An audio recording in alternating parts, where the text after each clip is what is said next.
Okay, Halo Infinite was just confirmed by 343 to be showcased in the Xbox 2020 event in July. So hopefully gameplay and news pertaining to Infinite is finally on the horizon, and I'm really excited. So I thought I'd share a few of my opinions on what Halo Infinite needs for success.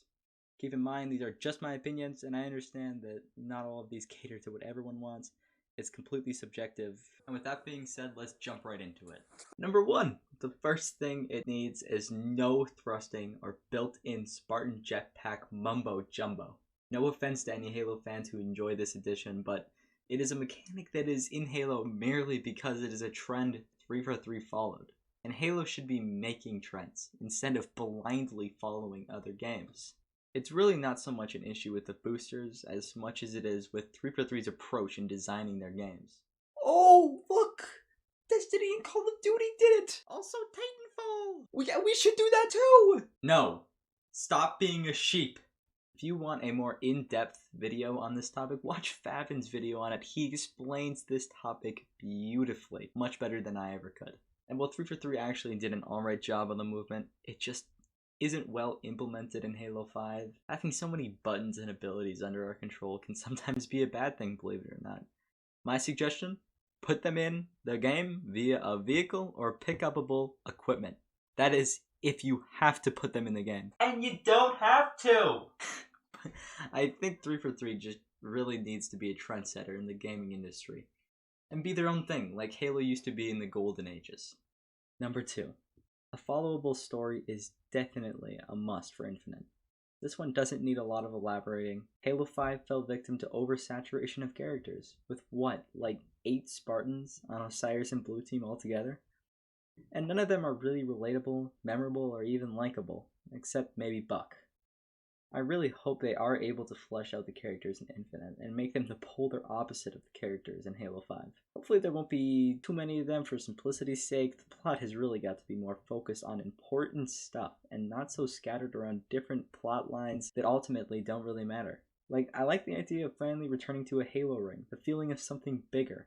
We haven't been to one in a few years, and they're really cool. Maybe they'll have an excellent story to tell in this Halo ring. Like maybe Cortana starts seeing herself as a god and wants to activate the rings in order to become the ruler of the galaxy, and Chief is fighting her because he knows it's what he has to do for humanity's sake, but he still wants to save Cortana because it's Cortana, and Chief always has a soft spot for Cortana. And that new AI could introduce some interesting conflict. Maybe Chief doesn't like the idea of a new AI, but he gets one anyway. So he's sort of bitter to that new guy he's got in his head. What I think would be even cooler for the story is the probable return of Brutes from that Mega Bloks leak. Good job, Mega Bloks.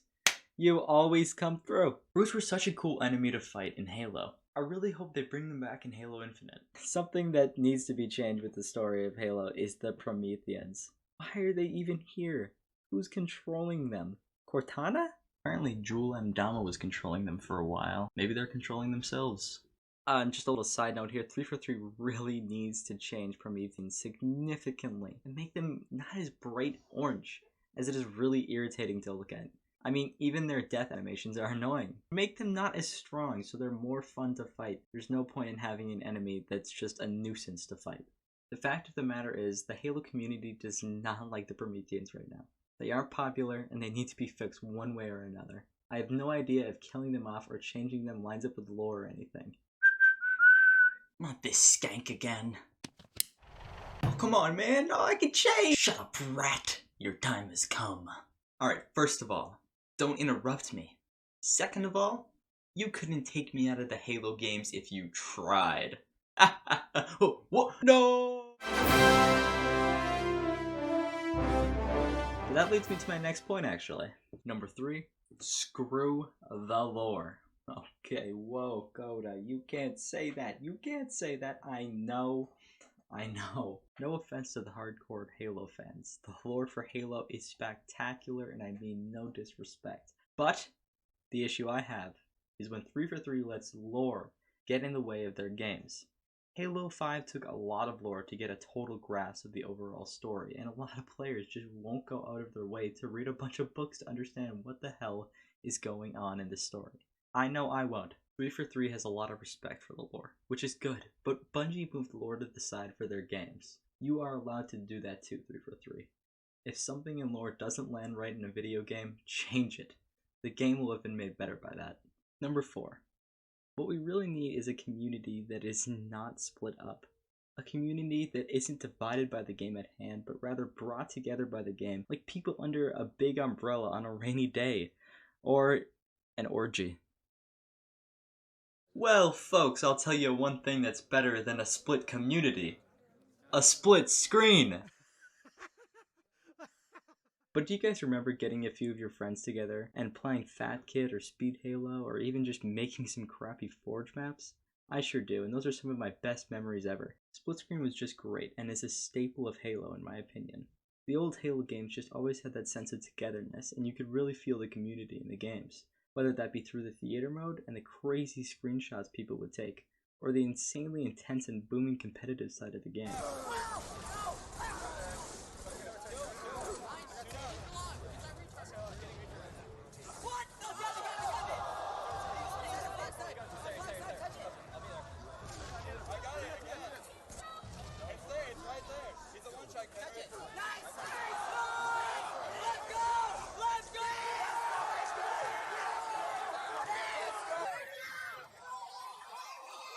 Which is still, to this day, entertaining to watch. I really hope Infinite can capture that and bring back a lot of players that have moved away from the game. Number 5. Paid microtransactions. This is a system that can rarely add any depth or immersiveness to the game. It just feels so cheap and pay to win, which is a phrase that shouldn't be used in a great game. It's one that should be used in an uninspired one, and I'm sick of seeing microtransactions. It seems to only hurt the experience for the players in a way that these suits at Microsoft just don't seem to understand. Sure, it makes a pretty penny for you in the short term, but making a fully fleshed out and iconic game can really make your reputation with the community so much better. They will trust you and bring in even more money in the long term. I'll be honest, I don't know all the stats on this stuff, but you can really tell the difference between a game made for the fans and a game made for the money. And it brings an otherwise amazing game to a somewhat substandard level. Paid microtransactions are a really shoddy business practice and have no place in Halo Infinite. But if I'm being realistic, they're probably gonna return. It's not good, especially for the barless state Halo finds itself in, but it is what it is. Number 6. 343 has yet to master this craft completely. What is this craft, you ask? A thoroughly completed game at launch. I understand time constraints are a very real thing, but there is no excuse for releasing a fragmented game that leaves a lot of people still wanting more. Halo Infinite has been in development for about 5 years, which I take as a great sign that this game will have the necessary stuff at launch. I'm talking Forge. I'm talking about having minimum bugs and glitches. And most of all, I'm talking about having classic Halo modes that should absolutely be in the game from the very release date. Classic game modes like that are very important. On the other hand, new and innovative modes that inspire teamwork and are just generally fun to play can't hurt Halo one bit. Warzone was such a wonderful idea, and I don't think it should be completely scrapped. It just has to be revamped a bit. I personally loved Invasion from Halo Reach and would love to see more gameplay like that in Warzone. The giant battles and progressively getting better weapons as you tear through the enemy, whether that be the elites or the Spartans. It was such a cool game mode that has so many good ideas for Infinite to build off. I really hope that 343 uses some of those ideas. Number 7. Branching off Evasion, playable elites. They were cool in Halo 2 and 3, they were cool in Halo Reach, and they sure as hell would be cool in Halo Infinite. As long as the elites aren't as brutish and stupid as they were in Halo 5.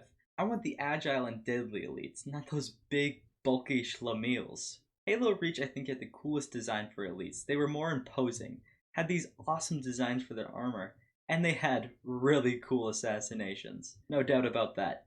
I know it's really not a necessity for Halo Infinite. I'm sure they have more important stuff to be doing and just getting the essential stuff ready to go, but if they do have the time for it, Elites would be a very welcome addition by just about any Halo fan, including me. Number 8.